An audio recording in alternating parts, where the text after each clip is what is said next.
وقال الله تعالى: أعوذ بالله من الشيطان الرجيم. بسم الله الرحمن الرحيم. يا أيها الذين آمنوا كتب عليكم الصيام كما كتب على الذين من قبلكم لعلكم تتقون.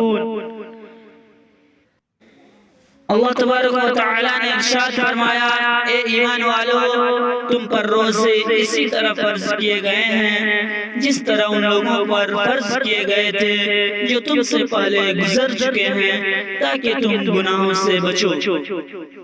حدثنا قتيبة بن سعيد حدثنا إسماعيل بن جعفر عن أبي سهيل عن أبيه عن طلحة بن عبيد الله أن أعرابيا جاء إلى رسول الله صلى الله عليه وسلم سائر الرأس.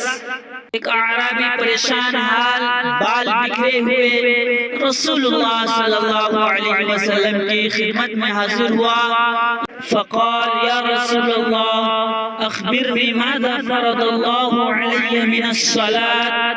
فقال: الصلاة الخمس إلا أن تطوع شيئا. اس نے پوچھا: یا رسول اللہ، بتائیے مجھ پر اللہ تعالیٰ نے کتنی نمازیں فرض کی ہیں؟ آپ صلی اللہ علیہ وسلم نے فرمایا کہ 5 نمازیں. یہ اور بات ہے کہ تم اپنی طرف سے نفل پڑھ لو. فقال: اخبرنی ما فرض اللہ علی من الصیام. فقال: شہر رمضان الا ان تطوع شیئا. پھر اس نے کہا: بتائیے اللہ تعالیٰ نے مجھ پر روزے کتنے فرض کیے ہیں؟ نبی کریم صلی اللہ علیہ وسلم نے ارشاد فرمایا کہ رمضان کے مہینے کے یہ اور بات ہے کہ تم خود اپنے طور پر کچھ نفلی روزے اور بھی رکھ لو. فقال: اخبرنی بما فرض اللہ علی من الزکاة.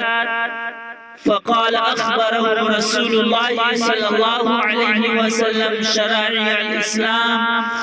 قال: والذي أكرمك لا أتطوع شيئا ولا أنقص مما فرض الله علي شيئا. پھر اس نے پوچھا: اور بتائیے زکوٰۃ کس طرح مجھ پر اللہ تعالیٰ نے فرض کی ہے؟ آپ صلی اللہ علیہ وسلم نے اسے شرع اسلام کی باتیں بتا دی. جب اس اعرابی نے کہا: اس ذات کی قسم جس نے آپ صلی اللہ علیہ وسلم کو عزت دی، نہ میں اس میں سے کچھ بڑھاؤں گا اور نہ گھٹاؤں گا اس سے جو اللہ تعالیٰ نے مجھ پر فرض کر دیا ہے.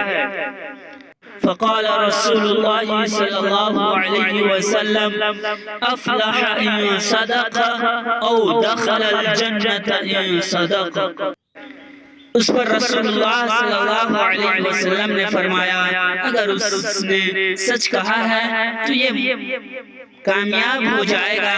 یا آپ صلی اللہ علیہ وسلم نے یہ ارشاد فرمایا کہ اگر یہ سچ کہہ رہا ہے تو جنت میں جائے گا.